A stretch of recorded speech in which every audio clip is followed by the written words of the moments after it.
مشرکین کون سا یہ کہتے تھے کہ دو اللہ ہیں؟ قرآن کیا کہتا ہے؟ وَلَئِن سَأَلْتَهُم مَّن خَلَقَ السَّمَاوَاتِ وَالْأَرْضَ لَيَقُولُنَّ اللَّهُ، اے نبی جب آپ 360 بتوں کی عبادت کرنے والے مشرکوں سے پوچھتے ہو کہ اس کائنات کا بنانے والا کون ہے، تمام کافر، تمام غیر مسلم مشرک کہتے تھے صرف اللہ، اللہ ہے جس نے ان کو بنایا ہے.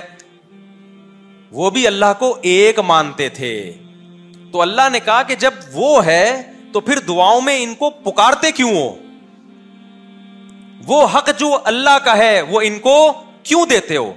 تو وہ کہتے تھے ہم اللہ کو بھی مانتے ہیں. تو اللہ نے کہا ایسا ماننا مجھے معتبر، مجھے قبول نہیں ہے. وما یؤمن اکثرهم باللہ الا وهم مشرکون. اللہ کہتے ہیں یہ لوگ مجھ پر ایمان لاتے ہیں، ساتھ میں میرے ساتھ کسی اور کو پکارتے ہیں، شریک کرتے ہیں. تو یہ والا ماننا مجھے قبول نہیں ہے. شوہر محبت میں شرکت برداشت نہیں کرتا، وہ محبت جو صرف شوہر کو ملنی چاہیے کیونکہ سربراہ ہے. تو جو کائنات کا خالق ہے، کائنات کا بنانے والا ہے، پوری کائنات کا سربراہ ہے، جس میں غیرت ہم سے زیادہ، وہ کیسے برداشت کر لے گا کہ جو محبت مجھے دینی چاہیے اس میں میرے ساتھ کسی پیغمبر کو، ولی کو، کسی بت کو، کسی مخلوق کو شریک کرو؟ وہ کبھی بھی یہ برداشت نہیں کرے گا. آپ کی ساری نیکیاں ایک راکھ کا ڈھیر ہیں. ترازو میں جب یہ نیکیاں شرک کے ساتھ رکھی جائیں گی تو نیکیوں کا پلڑا ہلکا ہوگا، شرک کا پلڑا بھاری ہوگا. کیا آپ اللہ کو اللہ اللہ کہتے رہو لیکن جب پکارنے کی بات آئے تو کبھی یا اللہ مدد، کبھی یا رسول اللہ مدد چلا دیا آپ نے، کبھی یا اللہ مدد چلا دیا، کبھی یا علی مدد چلا دیا، کبھی یا اللہ مدد چلا دیا، کبھی یا غوث اعظم مدد چلا دیا، کبھی بیت اللہ کے گرد طواف کر رہے ہو، کبھی قبر کے گرد بھی کر رہے ہو جا کے. اللہ کا گھر اور قبر آپ کی نظر میں کیا ہو گئے؟ برابر ہو گئے.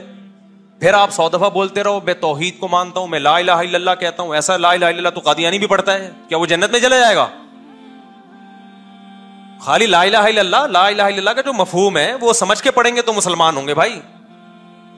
ابو جہل کو مطلب پتا تھا لا الہ الا اللہ کا، اس لیے اس نے نہیں پڑھا.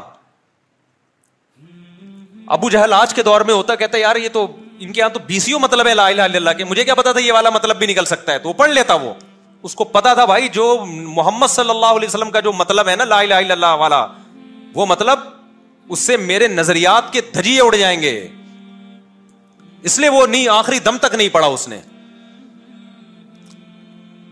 آج ہم لا الہ الا اللہ بھی پڑھ رہے ہیں، پھر یا رسول اللہ انظر حالنا واسمع قالنا. یہ کیا ہو رہا ہے مسجدوں میں بھائی؟